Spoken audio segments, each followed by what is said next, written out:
I don't know what he wants. He left the best situation in football, like you said, dude, and he's already made generational type money.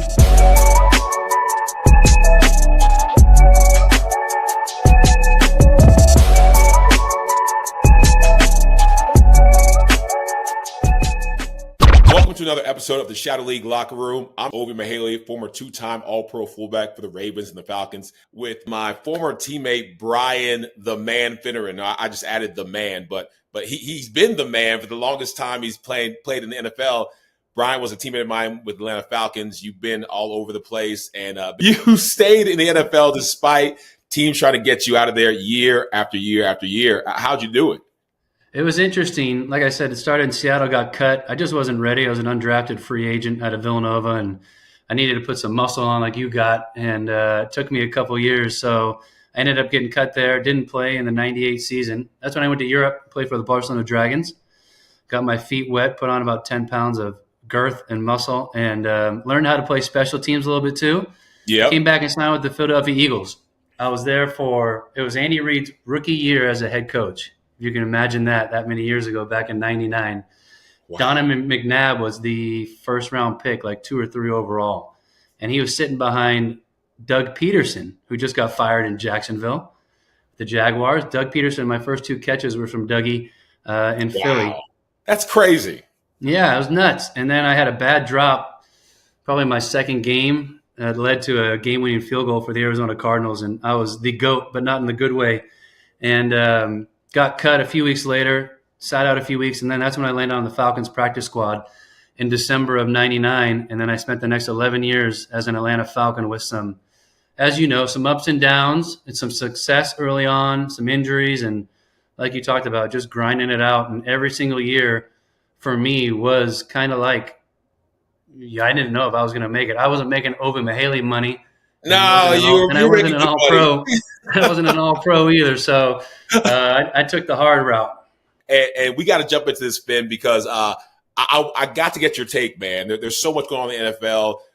The quarterbacks have some high stakes. Tyreek Hill's going through some crazy drama. The draft is now going to be more important than ever with all these teams wanting to win so bad. But let's start with the QBs. We got Lamar Jackson. We got Patrick Mahomes. We got, all these big names. But with Lamar, and I'm a former Baltimore Raven, I feel like he's got to win a Super Bowl for people to really take him seriously. For all the, amazing awards he's gotten, the MVPs and the MVPs, and people know that he's got generational talent. If he doesn't win a Super Bowl, is Lamar Jackson going to be put up there as one of the elite quarterbacks to play the NFL? So did you win a Super Bowl when you played football? I didn't. I played for 10 years, went to the Super Bowl, with playoffs 5 times. Brother, I never even won a playoff game. I lost every single time I went to the playoffs. So it bothers me. No doubt. It bothers everybody. I went to the playoffs 5 or 6 times, 4 or 5 times, and NFC title game against Philadelphia while we were here, and never made it to the Super Bowl. And it's the hardest thing. It's such a team sport. Yeah. And when you get down to the end of it, everybody has to do the things right. The slightest little mistake can ruin you. We had a holding penalty in a game against Philly that got it called back in 2004, and we ran in for a touchdown and it got called back, and next thing you know, the game's sideways. We lose 20-14 or something, and you just never get a chance to get back there. It's the hardest thing to do, not only just to get there, but then to try to win the whole thing. So I have a tough time putting Hall of Fame status on people only because they get to the Super Bowl and win it. So Lamar Jackson's special, regardless if he wins the Super Bowl or not. Now, listen, he does need to win some playoff games for sure, but we'll see what happens there. All right, with Tyreek Hill, that's a guy who I kind of feel like he wishes he's still on the Chiefs winning Super Bowls, because now he's causing all types of drama in Miami, saying that, he's not happy. He wants to go somewhere he can win. And they were an 8-9 record, missed the playoffs, final game against the season. The Jets, they lost to the Jets 32-20. So I can see how, as bad as the Jets are, losing to the Jets, that making them feel like what am I doing? But it goes to the age-old question.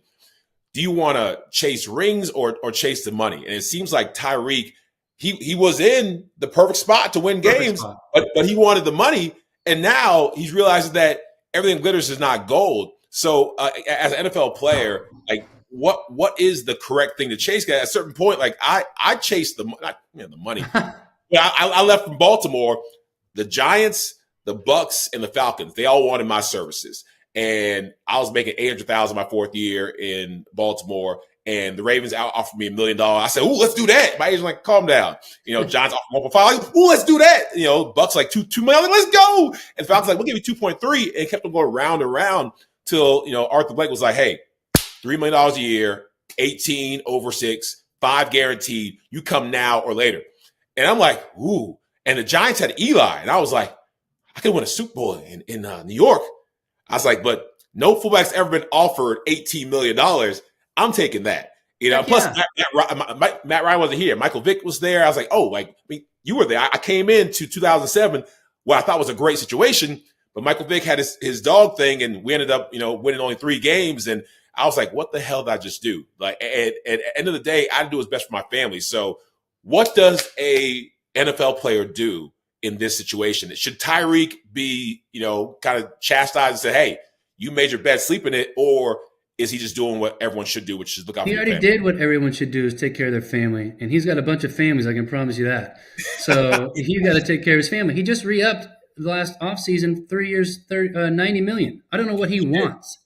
He left the best situation in football, like you said, dude, and he's already made generational type money. Generational. And then he's going to bitch and complain about being on that team this year, just missing the playoff by 1 game, dealing with a couple injuries this year. So he's got to suck it up. He needs to be chastised.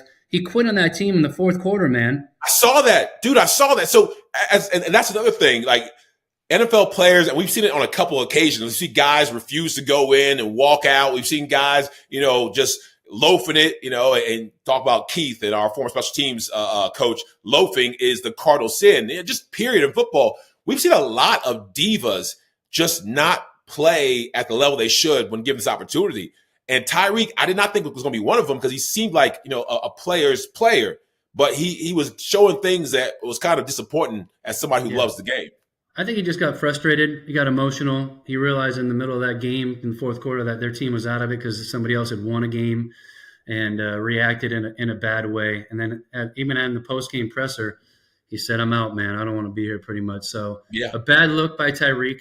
I guess he met with the head coach and cleared the air a little bit. So I don't see him going anywhere.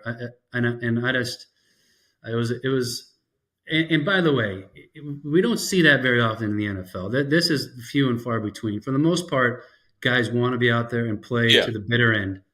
Like you did, fighting the way you did in 2007 in that awful squad that we had. I was hurt, thank God. I was on IR. I didn't want to be a part of that mess. Ben, I'm not going to lie to you. 2007 was one of my most difficult years because, again, I was who was it? D'Angelo Hall called me New Money. What's up, New Money? Didn't call me Ovie at all. He's like, "What's up, New Money? What's up, New Money?" And it was all fun and games. It was cute until we were losing and losing and losing, and people were not death threats, but they were sending me very angry messages saying, "You're a bust. Why did we get a fullback? Who in their right mind has a fullback as their highest free agent acquisition? Not a DB, not a second receiver, not defensive end. Like, what team ever says a fullback? That's what we need to change our team." I was like, it does sound a little crazy, but it wasn't my fault, yo. Of course not. You just got to go play, and you did exactly that. You stuck around, you worked hard, and we got Michael Turner in there, and you led the way for him for 3 or 4 or 5 straight years where you lead the league in rushing and do the special things you did and make the postseason. So there's going to be some ups and downs in football based off of injury, the Mike Vick situation, which was unfortunate, and coaching changes. So, listen, you just got to keep grinding. That's the only way you can do it. Absolutely, man. Next thing is the draft. I know it's a little bit early to talk about the draft, but when you have guys like Cam Ward, predictions, Cam Ward going to the Titans, Travis Hunter to the Browns, Shedeur Sanders going to the Giants, if these predictions hold up, it's going to be a wild offseason. And I just can't wait to see the big thing, which is Deion Sanders and what is he going to do with his boys? Is he going to pull one of these Eli Mannings and say, "Hey, you know what? I know I got drafted here, but what's really going to happen or what's not going to happen is my boy goes somewhere where he can't succeed." And that's the story of the NFL. That's how the NFL works. you get a player, they go to the worst team typically unless somebody jumps up, and quarterbacks are put in situations to where they almost have to struggle. Very rarely can we do what the Falcons did and have a Michael Penix or have a Jordan Love or have Patrick Mahomes be a top pick and just sit. That NFL is almost gone. But in order to be successful, you kind of have to do it. So it's kind of a two-part question. What's Deion going to do with his guys? Is he going to pull rank? And do you really think that some of these young players that go into these terrible teams, should they be expected to succeed year one? It's super hard to play football in the NFL and be successful, and especially at the quarterback position. Jaden Daniels had an unbelievable year this year in Washington. Penix did a nice job the last 3 weeks. He got a chance to get in there for Kirk Cousins, who was really struggling on our team. So I do like what's happening. I think I heard Shadur Sanders. There's a quote from him the other day. I'm going to go play football wherever I get drafted and go be successful. I've done it my whole career. And I think Deion is behind him in that. I really do. I think Deion said as much as well. I love the fact that Deion's coaching. He has so much knowledge and know-how. He's been through the ups and downs of being a star in the NFL and most of the ups. And it's just impressive. And the amount of kids' lives that he affects and touches. To hear him talk to his team about the bowl week when they had a bowl game where his son and Travis Hunter really didn't mean anything for them playing that game because they've already solidified themselves as top draft picks. Stars. But to a man, each one of them out there played their butts off and did a good job in their bowl game. So I don't think there's going to be a problem. I don't think they're going to try to pick up a location and deny a team from drafting them. No, I think you're absolutely right. Now, I had the crazy, insane pleasure of playing with Deion Sanders. It's still something that, like, I have a picture. Hey, we got the picture right here. Funny, I didn't plan this. It's let's see if I can fit this in the screen. My little trophy room down here. So this is Ravens. So this is 4 Hall of Famers. So you see me, Mughelli. You see Deion frickin' Sanders, Hall of Famer. You see Jonathan, 8 feet tall Ogden, Hall of Famer, and this guy. I don't even like the guy that much. Brett Favre, Hall of Famer as well. But the reason he's smiling so big is because I was cheesing so hard. I was smiling so hard because I couldn't believe that I was here. I was maybe my second year in Baltimore, Finn, and it was a out-of-body experience because, like you, I just wanted to be on the field. I was the third-string fullback. Teams don't even keep one fullback. I was the third-string fullback. I remember the exact names. Alan Ricard was the starting fullback for Jamal Lewis. Harold Morrow was a special teams guru, so they just stuck him at fullback. He played everything. He played, linebacker, this and everything else, running back, fullback. And then me, they drafted me after already having 2 fullbacks, so they saw something in me. Ozzie Newsome saw something in me, and the only way I could see the field was not at fullback, was special teams. Sure. So Deion was the defensive captain. Jonathan Ogden was his offensive captain, and I was a special teams captain because I was the wedge buster. I was the wedge blocker. I was the punt team guy on punt return. I always pancaked my guy, no matter how big, and he didn't even get off the line. Like, we were challenged, like, all right, don't let your guy go out there and make the tackle. Don't even let him get off the line. Yeah. And I would do that. I was African Mandingo. I was a Nigerian nightmare on special teams, and they gave me the very prestigious position of being special teams captain. So I walked out there freezing. I don't know if we were in Green Bay or not. No, I think we were in Baltimore. It was freezing, and it kind of sunk in that I was like, holy shit, like, that's Brett Favre. Yeah. And these are my teammates, and I'm just a guy. And so Deion was, a legend that took the time to pour into me, to give me advice, to encourage me. The only reason I became the highest paid fullback in NFL history with the Falcons was because I had Deion as a mentor. I had Ray Lewis as a mentor. I had Jonathan Ogden as a mentor. I had the late Steve McNair as a mentor, and guys who, all have such good hearts. You talk about, guys who quit on people isn't, the norm. It's not. Most guys in the NFL are giants and legends and good people. And to have Prime do what he did for me, do what he did for our team, and now do this for all these young men, like, he's somebody I wish we could duplicate, because he's not just growing football players. He's like, creating amazing human beings that can go out into the world. So my Deion experience was absolutely amazing. And I agree with you that Prime is someone who, as much as I feel like he might pull that card, I think he wouldn't belittle his players to the point to where it's like, yo, I know it's a bad situation. I know it's going to be tough, but I can do tough things. I can go through hard situations. So it's going to be really exciting to see what the guys that he's poured into can actually do. Yeah, no doubt. You're exactly right. I got a chance to play against him in the preseason. That season I think you're talking about, we came up to play you guys in Baltimore, and just to see him line up across from you, one of the all-time greats, was a pretty cool feeling. So it's always nice to have a picture with one of those guys and then be mentioned on the same squad. Yeah, man. I still have his number, man. Every other time he'll text me back. But hey, I'll take what I can get. Now, quick segment, man. It's called Fair or Foul. I'm gonna throw out some trending topics. You let me know if it's fair or foul and why. So let's go. The quick firing of Gerard Mayo with the Patriots, Antonio Pierce with the Raiders after one season. Fair or foul?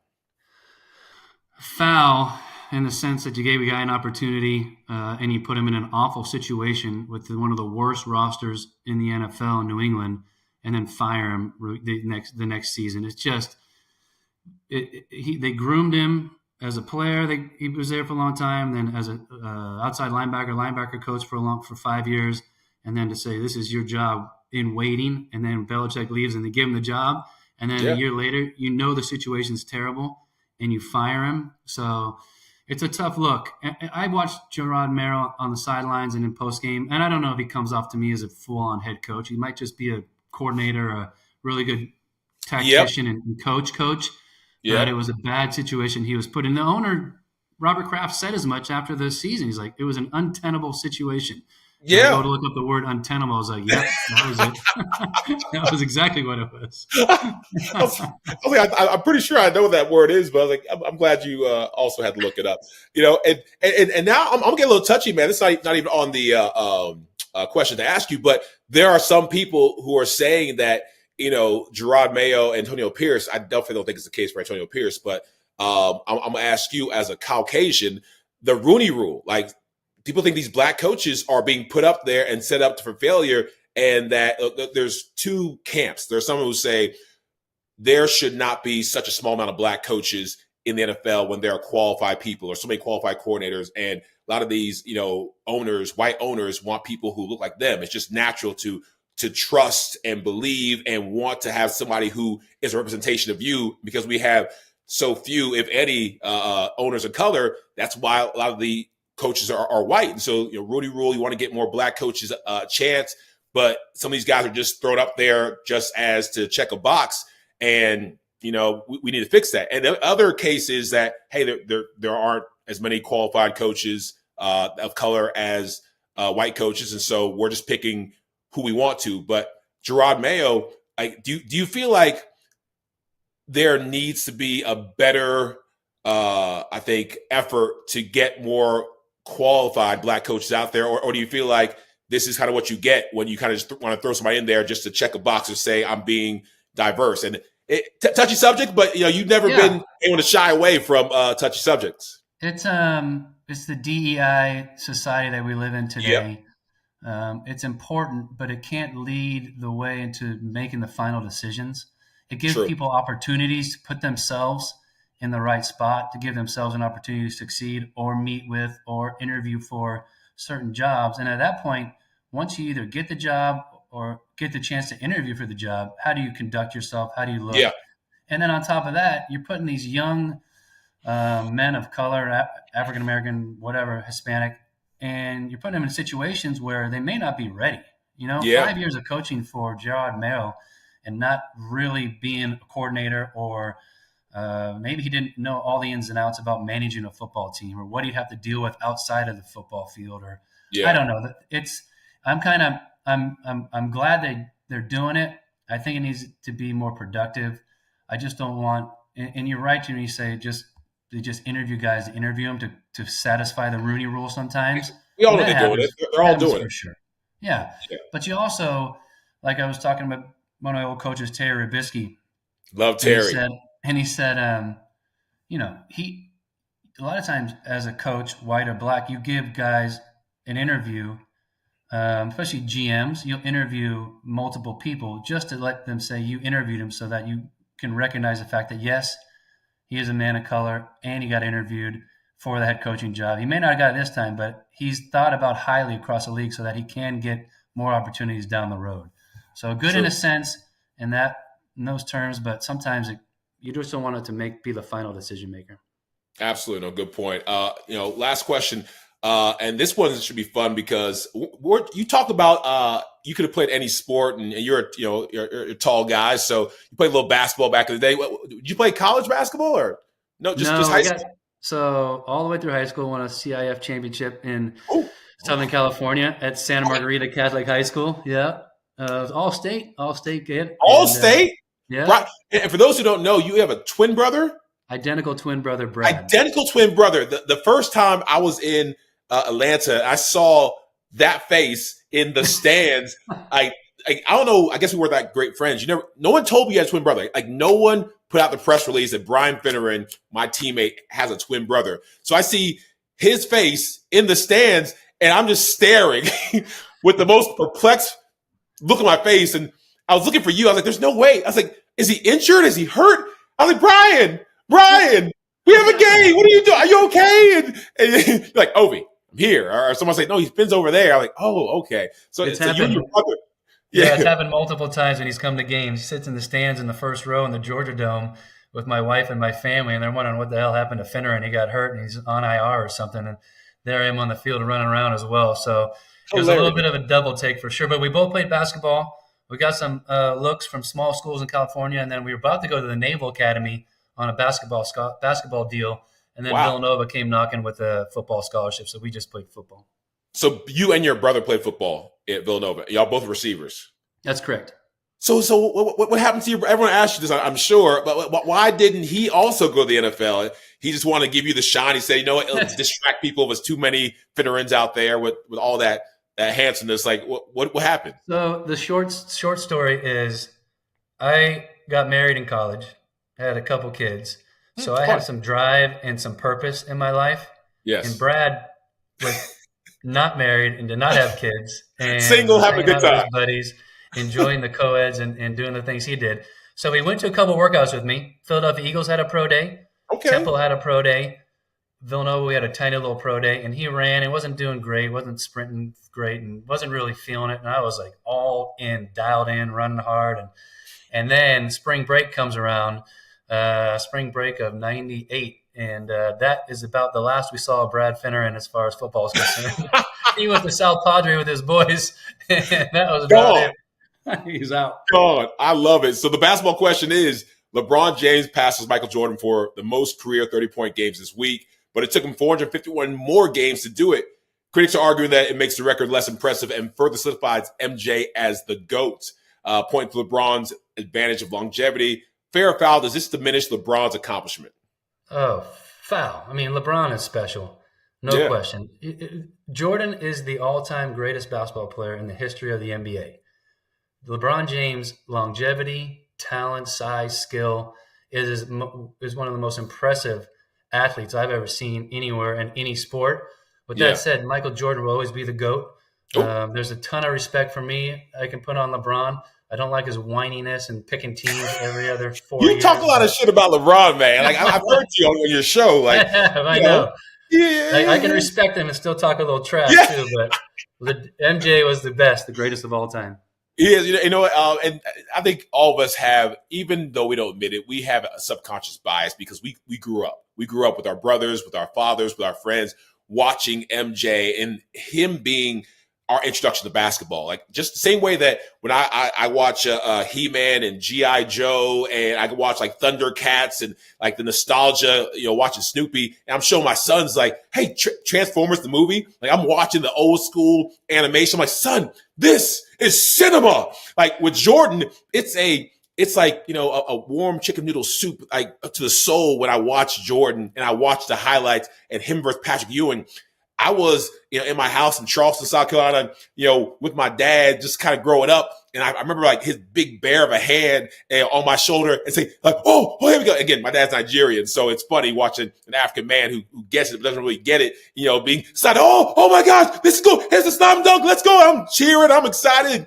And just the magic of Jordan was so amazing. Again, LeBron's amazing too. But I always tell people when we go against this debate, these young kids are all LeBron. Us older gentlemen, that have gray in our hair, or That's you right. shave your beard so you don't show the gray. Us older gentlemen, we cannot separate ourselves from the GOAT. I do think he is the GOAT regardless, but when you have someone like that who you see live and in person, we get to tell people about something that they'll never experience, watching his airness, the greatness, do it in person, live, the buzzer beaters, the shots, the championships, the longevity of winning. Like LeBron James' longevity, but no one's going 6 for 6, in the finals like Jordan did. So I'm always going to be a Jordan guy and unapologetic. Yeah, me too. I'm right with you on that one. And the physicality of the sport back then was a lot different too. Yes. Beat them up pretty good. That part. Yeah, we can go into the same thing with football, physicality of football. Like all the records are being broken now. Like I feel like there should be asterisks because doing it now and doing it back then, especially at the QB spot where they are just carried into greatness because you can't touch them, you can't hit them, you can't breathe on them. And like defenders, it should be the opposite because they have to gently hit guys and interceptions and tackles. So I understand safety in basketball, football, everything. You got to be smarter with information, but at the same time, you cannot look at both products and say they're the same as far as intensity, physicality, and I told you that violence, the pure violence that you see in basketball and football back in the day, it's not what it is now. No, it's better. It's good that way because guys will play longer. It was different for us. It was more physical, and you got to do more stuff. I used to head slap the hell out of some cornerbacks every once in a while, and the head slap's gone now, and you can't do anything. That's right. So it's better for the game because it's more exciting. Hopefully, scoring continues to rise, and the star players stay healthy is what they're trying to look to do. Well, we'll end off that because you have kids, I have kids. We as much as we love talking about the old days, I am happy that it's coming safer because my wife wouldn't let my son play football until middle school because she's seen the effects on certain people. So for him to even have a chance to play, it's good that it's getting safer. And I'm telling him, hey, guaranteed contracts in baseball, guaranteed contracts in basketball. Let's go there. But I'm gonna let him do what he does. So thank you so much for coming on the show, man. I appreciate you, neighbor. We gotta get together more often because we're 3 minutes away. But you're one of the greats in the sport. You did some amazing stuff, and a good dude. And you have a great future ahead of you, obviously, on your show, 6 Days of the Fan, and anything else. Can you share with the beautiful fans and listeners where they can find more Brian Finneran if they want to get more of this amazing insight that you're giving us today? Sure. Social media, Instagram and Twitter mostly is at BFin86, 2 N's, BFin86. And then if you wanted to get a little plug for the radio station, 680thefan.com right there. You can check them out. You can download our app, listen anywhere in the world, and check us out. We're called The Locker Room also. And it's on from 6 to 10 every morning Eastern right here in Atlanta, Georgia. All right, from his locker room to our locker room, the Shadow League locker room. Thank you guys for tuning in. Thank you guys for sharing some time with us. Have a good day.